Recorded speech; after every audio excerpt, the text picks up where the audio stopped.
E aí, pessoas, beleza? Bom dia, boa tarde, boa noite, tudo tranquilo, tudo em paz? Como é que está a existência de vocês aí? Tudo na mais perfeita maravilha?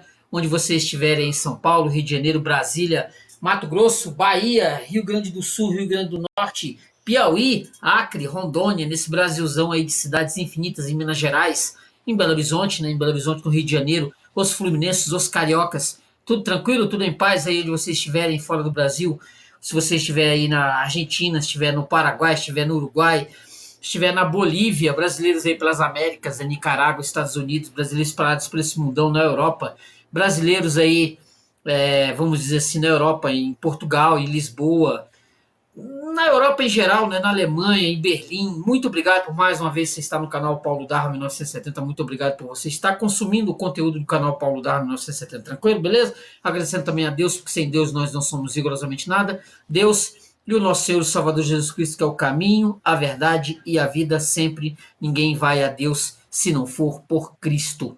Que Deus nos abençoe, nos dê voz, né, nos dê voz e força para a gente continuar sempre aqui, beleza? Tranquilo? Agradecendo sempre, curta o vídeo, se inscreva no canal, compartilhe, comente, passe esse vídeo adiante para que outras pessoas tenham acesso ao canal Paulo Dharma. Curta o vídeo, se inscreva no canal, compartilhe e comente, beleza? Beleza? 10 segundos é o tempo de passar aqui os letreiros do canal, vai passar aqui a abertura do canal e a gente volta aqui depois de pegar uma água, tranquilo? Valeu, tchau, tchau.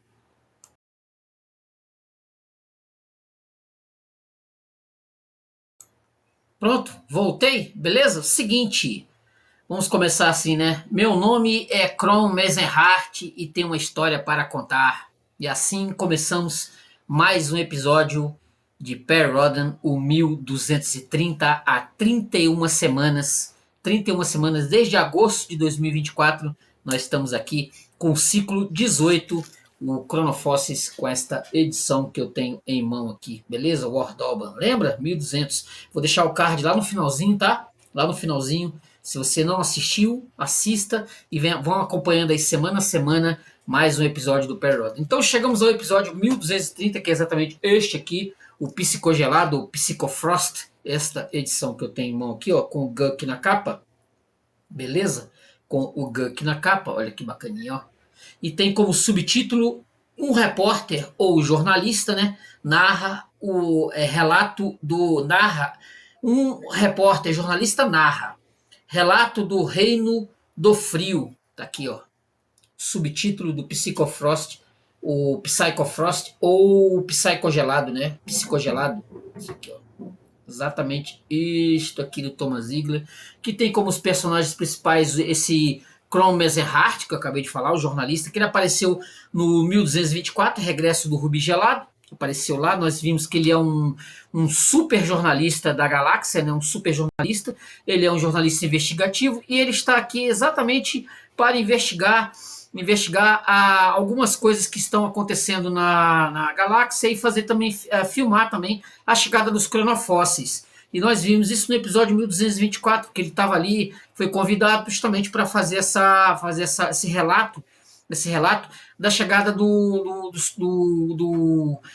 da frota, né? Da frota vai passar aí justamente a frota vai passar pela galáxia e vai ancorar ali o Rubi Gelado.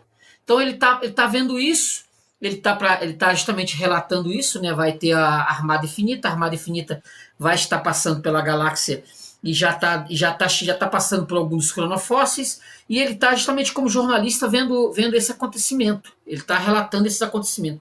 Só que ele vai ser testemunho ocular de algo pavoroso, né? De algo tenebroso.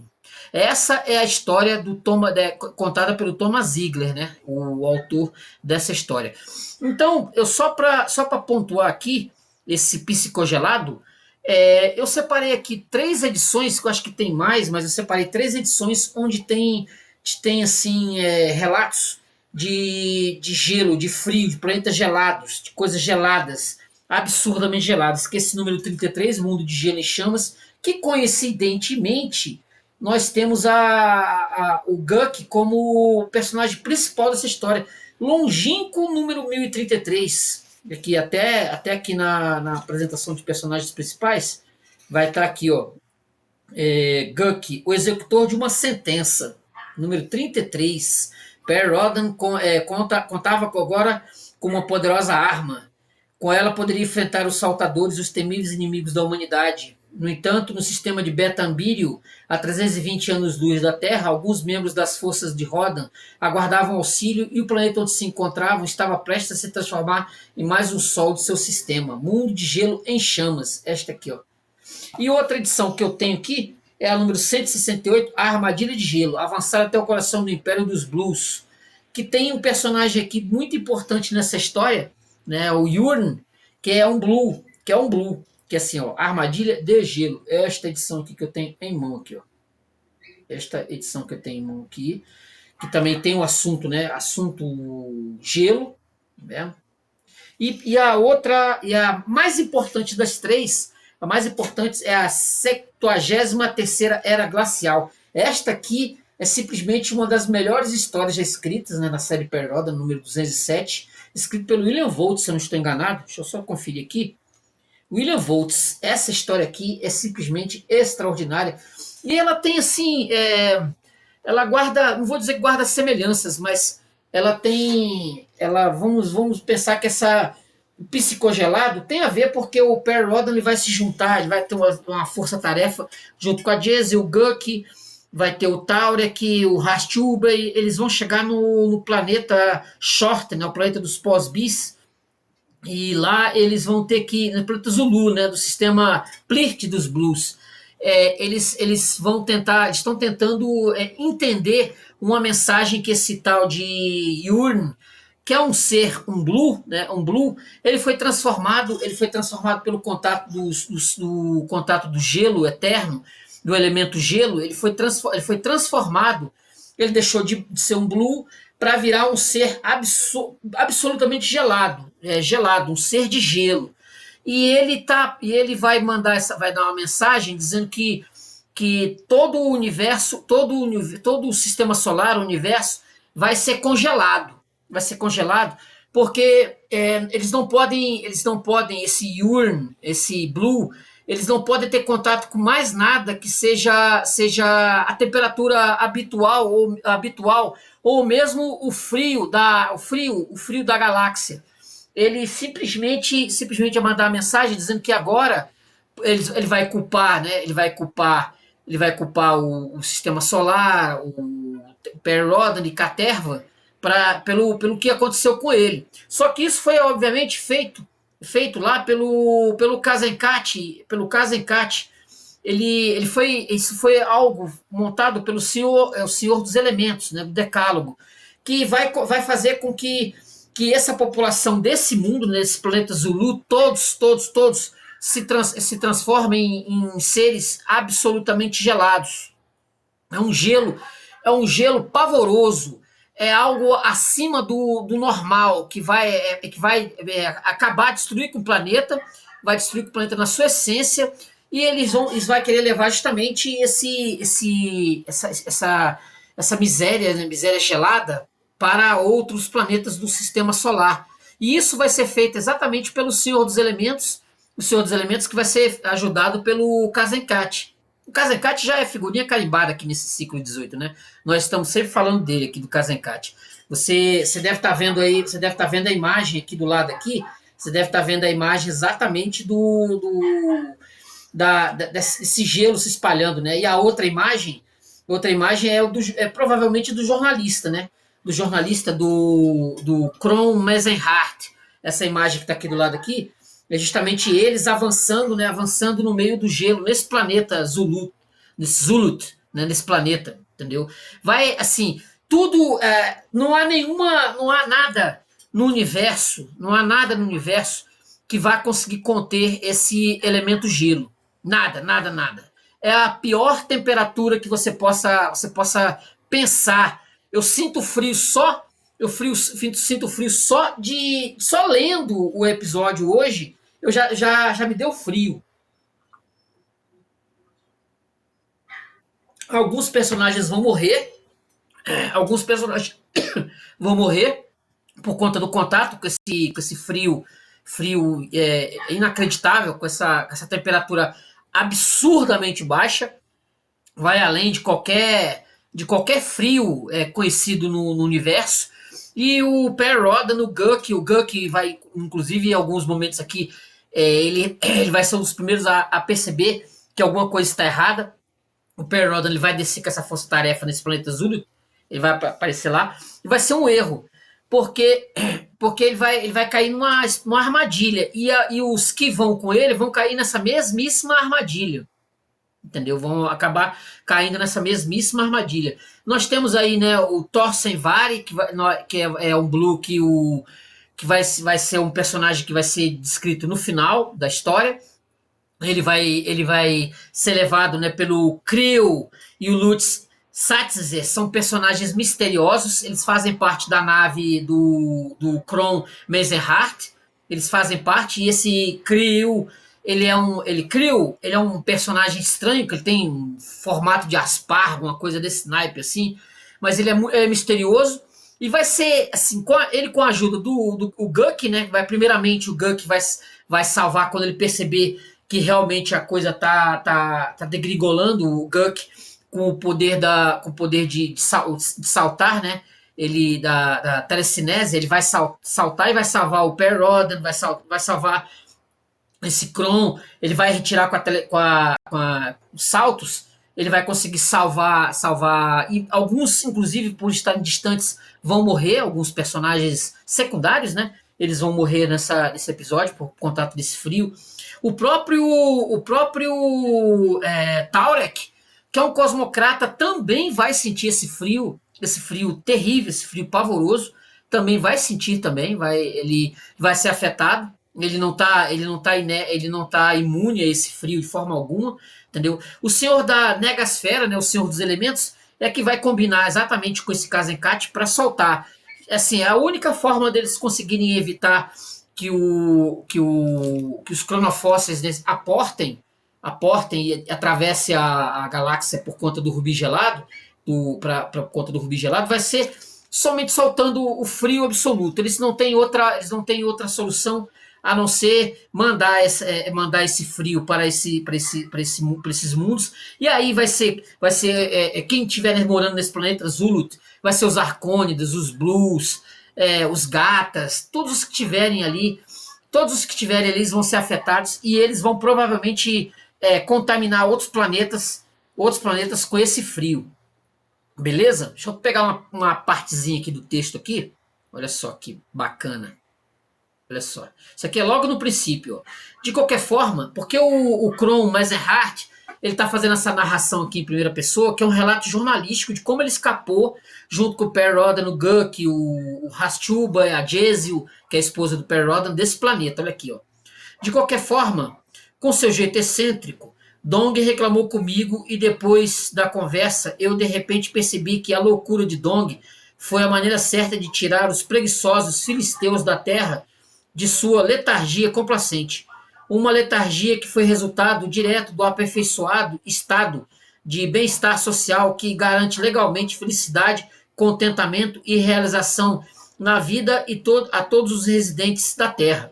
Eu odiava essa utopia e deixei o sistema solar, né, há 100 anos por essa razão. O perfeccionismo estava me sufocando. Para mim, o direito constitucional à felicidade era insuportável. Eu queria fazer minha própria felicidade através dos meus próprios esforços. Eu não queria ser presenteado com isso. Vi o perigo da degeneração e fui às estrelas para enfrentar os desafios do cosmos. E durante todos aqueles anos entre os sóis da Via Láctea, alimentei a minha raiva pelo perfeito estado de bem-estar social da Terra. Tornei-me um especialista em comunicações interestelar para mostrar aos terráqueos fartos como era a realidade, para lembrá-los de que suas vidas felizes não eram garantias, pois aqueles que cresceram na Terra foram forçados a acreditar, mimados e cuidados na segurança da utopia que se tornou realidade. Aqui, né? E aqui ele continua, né? Deixa eu ver aqui. Aí ele vai narrando aqui. Eu estava pensando nessas coisas quando o congelamento psicomotor me atingiu. e o componente psicomotor garantiu que minha consciência congelasse, que eu pensasse nesses pensamentos, que eu pensasse, tivesse esses pensamentos repetidamente, que eu só tivesse esse objetivo em mente. Para assustar os filisteus terráqueos satisfeitos, os filhos fracos e mesquinhos de uma utopia herdada, para mostrar-lhes que havia algo mais do que o seu mundo ideal. E sentei-me novamente na almofada do campo de força do computador multivisão e falei com os 500 bilhões de espectadores do show da Armada Infinita através do sistema de hipercomunicação do Kish, que é a nave dele, né? A Kish é a nave dele. Justamente nessa nave vai estar ela vai ser presa desse congelamento. Esse Creo e esse Lutz Sattinger vão ser os que vão salvar o Perry Rhodan no final, né? O Perry Rhodan e a Força Tarefa, justamente porque eles são seres misteriosos, como eu falei. E aqui, ó. Poucas horas depois, Taurek e Perry Rhodan retornaram à base de sua expedição ao Rubi Gelado. E o imortal terráqueo reagiu tão rapidamente quanto de costume dele. Um esquadrão de comando foi montado. Guk, Rastubay, Taurek e Perry Rhodan se teletransportaram para Kish para descobrir os acontecimentos misteriosos. Isso que eu falei aqui foi no episódio 1224, Regresso do Rubi Gelado, que o Perry Rhodan foi lá. E aqui tem no canal, beleza? Se eu pudesse, eu os teria avisado para não pisarem na Kish. Mas a essa altura eu já havia desmaiado de exaustão e mesmo que estivesse consciente não teria sido capaz de avisá-los. Eu existia em meu mundo privado e congelado em um presente que se repetia eternamente sem saber o que estava acontecendo no mundo real. A companhia de Rhodan estava condenada desde o início e, ao mesmo tempo, esse fracasso significou a minha salvação, o resgate da minha tripulação. Creio que o verdadeiro motivo de Rhodan para esta ousada empreitada foi salvar-nos. Não há outra explicação plausível. Ele conhecia os relatos da tripulação da nave, a Coniana, que estava brevemente sob a influência fatal do psicocongelamento. Ele conhecia a análise do tubo Hamler, que havia analisado em minhas transmissões e calculado com incrível precisão a situação que a companhia de comando encontraria a bordo da Kish. É claro que Rhodan ignorou as advertências. Tem idade suficiente para saber o que estou fazendo, disse ele a Gésio. As objeções retornaram com leve ironia.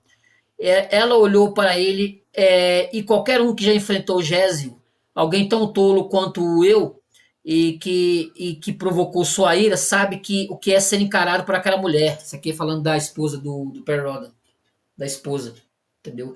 De como ela disse para ele, ele não se arriscar, né? Ele não ir. Mas ele falou, não, eu vou, sem conversa, não tem jeito. Ele vai continuar aqui, né? Talvez eu esteja exagerando um pouco. Sou especialista em comunicação da Interstar e o exagero faz parte do meu trabalho. Mas quem conhece Gésio concordará comigo sem reservas.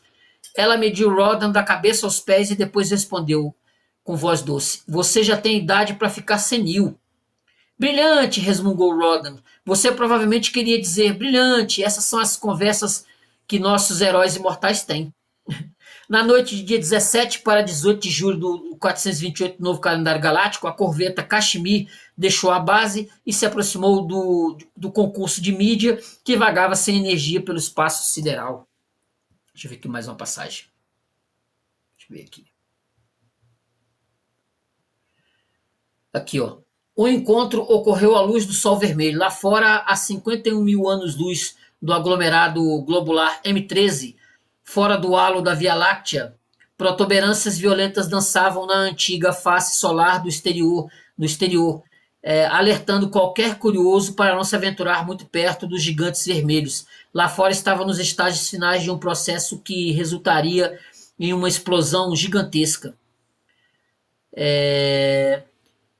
E essa explosão vaporizaria os destroços dos planetas Mecânica e Surprise. Isso aqui exatamente no ciclo 3, né? Os pós-bis, do volume 100 ao 149 que ele está fazendo narração aqui. Quando teve essas explosões do planeta Mecânica em chamas, uma coisa assim. Ele está narrando aqui, né, que foi episódio do século 22 da era terrana antiga, que ele está falando aqui, acontecimentos. Os seres foram absorvidos pelos poros da pele e pelos pulmões e entraram na corrente sanguínea. O resultado foi que mesmo pessoas magras se transformaram em gigantes gordos e em poucos dias acabaram morrendo de insuficiência cardíaca ou respiratória. Essa alimentação forçada pelo musgo de gordura levou à evacuação de toda a população de Asgola. No decorrer de outros eventos, mecânica foi descoberta e o mistério das naves das sementes e das naves de colheita que transportavam o musgo dos planetas contaminados para a mecânica foi resolvido, onde uma civilização robótica fora do controle ainda servia ao seu há muito extintos mestres. Em 212 depois de Cristo, né, a mecânica foi destruída por um incêndio nuclear induzido artificialmente. 2 anos depois, uma nave fragmentária pós-bis explodiu perto do planeta mais interno, Surprise, e Surprise se quebrou em uma miríade de pedaços. Eu tenho esse episódio por aqui, mas eu falei, não vou atrás não. Olha aqui, falando aqui, ó. Especulação, como toda essa parte da minha história. Mas que ele está narrando aqui exatamente que ele considera, fala assim, ó, isso aqui é um material mais ou menos que rolou, né? Meio que fruto da minha imaginação. É a conversa do senhor da Negasfera com o Kazenkat. Ele vai falar aqui, né? Mas quando você considera os princípios com os quais as forças do caos estão comprometidas, quando você considera que eles sacrificam inescrupulosamente suas ferramentas, que mesmo a Guerra Galáctica, com todos os seus horrores e sacrifícios inimagináveis, é para eles apenas um meio para um fim, se você levar tudo isso em conta, então você está fadado a concordar com a conclusão de que esta é a característica definidora das forças do caos. Elas não apreciam o valor da vida. Para eles, a vida não é uma mercadoria que precisa ser protegida, mas sim um fenômeno que lhes é estranho. Seres como o Senhor dos Elementos, o Senhor da Negasfera, né, não vivem se você definir a vida no sentido humano. Eles existem, eles não estão interessados em moldar, desfrutar ou melhorar a vida, porque na sua imaginação esses termos têm um significado diferente. Para eles, melhorar a vida é idêntico à morte, porque a vida é um desenvolvimento em direção a algo superior e a morte é uma paralisação eterna. As forças do caos têm medo do que a vida pode se tornar, e têm medo porque isso significaria perder a sua identidade, evoluir, mudar. Mas eles não querem mudar. Eles surgiram na escuridão dos tempos pré-históricos e sobreviveram ao abismo de bilhões e bilhões de anos. Veem a luz, inúmeras estrelas, luz que cria a vida, e anseiam pela escuridão, pelo frio, pelo silêncio, pela morte. E nós que somos filhos da luz, criaturas de vida, e ao mesmo tempo não odeiam a vida, deveríamos ser como o Senhor, vida da Negasfera, deveríamos temê-los, mas não odiá-los. Medo e sentir pena ao mesmo tempo. Medo porque suas ações ameaçam nossas vidas. Sinto pena porque nunca desfrutaram do maior presente que o universo tem para conceder, o presente da vida. Muito bom esse episódio do Thomas Ziegler, né? Eu acho que eu já vim falando aqui que o Thomas Ziegler, ele meio que vem substituindo aos pouquinhos, ele vai substituindo aos pouquinhos aqui os conceitos, né? Com os conceitos do William Voltz. Aqui, ó, mais aqui, ó. De repente, Satzler disse: devíamos ter mais fé no destino. Quer dizer, mais confiança no Krell. Os amigos de Krell estão a salvo dos golpes do destino. Porque ele é um poeta e quem conhece seus poemas não pode mais se abalar. E naquele momento eu soube que Satzler estava perdido. Eu sabia disso instintivamente. Com clareza profética, reconheci que nenhum poder do universo ainda poderia salvar esse jovem porque ele confiava no destino.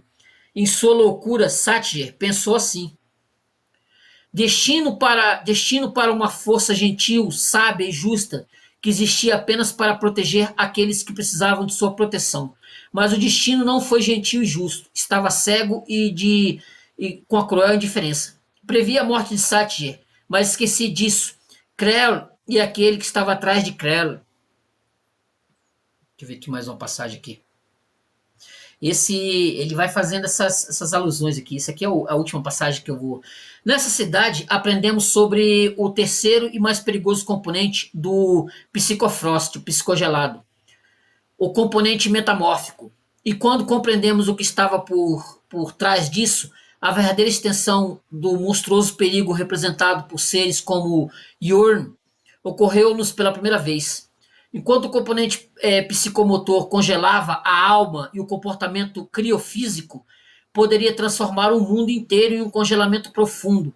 O terceiro componente do psicocongelamento tornava as criaturas do nosso cosmos geladas. Qualquer pessoa que sucumbisse ao terceiro componente perderia todas as memórias pessoais de sua antiga vida, perderia seu antigo caráter e reteria apenas conhecimentos e habilidades abstratas. Ele foi transformado em mente e corpo. Ele se metamorfoseou em gelo e a partir desse momento também espalhou o psicofrost, o psicogelado. O esquema de pirâmide. O psicogelado era mais do que uma arma psicológica, mais do que um meio de adaptar o ambiente físico às necessidades de um ambiente gelado. O congelamento psicológico fez com que o número de pessoas geladas crescesse a uma taxa que nos assustou profundamente. Não estaria de toda a resistência condenada desde o início se uma pessoa gelada fosse suficientemente para transformar os milhares de milhões de habitantes de um planeta inteiro em pessoas geladas? Nós nos perguntamos, nessas circunstâncias, poderia a Via Láctea ser protegida deste inimigo? Vai haver esse salvamento vai ser feito pelo esse Krell e esse Lutz Sattinger. O Guk, como eu falei, ele vai salvar o Perry Rhodan e o grupo, né? Um pouco antes também. Mas assim, mas não há meios, não há escapatória. Não há escapatória. No minuto final aqui, quando todos estavam para ser congelados, esse misterioso Krell e esse Lutz Sattinger, eles vão sumir, vão desaparecer, o gelo está tomando conta totalmente. E eles vão acabar sendo salvos. Vai aparecer esse Tom Zayvari e eles vão acabar voltando para a nave, conseguir salvar assim misteriosamente. Não tem muito o que se saber, né? Eles vão ser salvos misteriosamente. Misteriosamente. É um episódio muito legal. Esse arco de histórias, deixa eu só ver aqui pelo site do Peripedia. Esse arco de histórias aqui, ele vai até. Deixa eu ver aqui. Ele vai até o 1238. Ele vai até o 1238, esses episódios? Não, até o 1240. Até o 1240, estes episódios que nós estamos narrando aqui. Entendeu? Nós estamos narrando aqui. Deixa eu só fazer uma leitura aqui, ó. Deixa eu ver aqui. Um pedacinho aqui, ó. O romance detalha a chegada do gelo, né, que desafia as forças de Perry Rhodan. O protagonista Kron Mezerhat testemunha e relata os efeitos devastadores do psicogelado, que congela emocional e fisicamente aqueles que entram em contato com os congelados. Eventos importantes. Kron e sua equipe de mídia a bordo do Kish enfrentam as primeiras manifestações do Psicofrost. Yorn, um ex-Blue, é um exemplo de transformação pelo elemento do frio e serve como vanguarda do gelo. O Perry Rhodan, junto com Guk, tenta resgatar a tripulação e enfrentar o fenômeno. Eles descobrem que o psicogelado não é apenas físico, mas também uma arma psicológica mortal. Beleza, gente? Beleza? Semana que vem eu vou estar com o episódio 1231, Operação Termo Escudo, ainda do Thomas Ziegler, tá? Ainda do Thomas Ziegler. Episódio ainda do Thomas Ziegler. Nós vamos estar com o episódio 1231. Beleza? Do Thomas Ziegler. Operação Termo Escudo. Não perca, semana que vem, sem falta, se Deus quiser. Curta o vídeo, se inscreva no canal, compartilhe, comente. Este episódio foi publicado no dia 19 de março de 1985, portanto há quase 40 anos, direto do túnel do tempo. Beleza? Curta o vídeo, se inscreva no canal, compartilhe, comente, passe adiante. Eu volto aqui semana que vem, se Deus quiser. Episódio 1230, o psicogelado, o Psychofrost. Este aqui, ó. Este episódio aqui, beleza? Curta o vídeo aí, gente. Não deixe de curtir, hein? Valeu, tchau, até semana que vem. Tchau.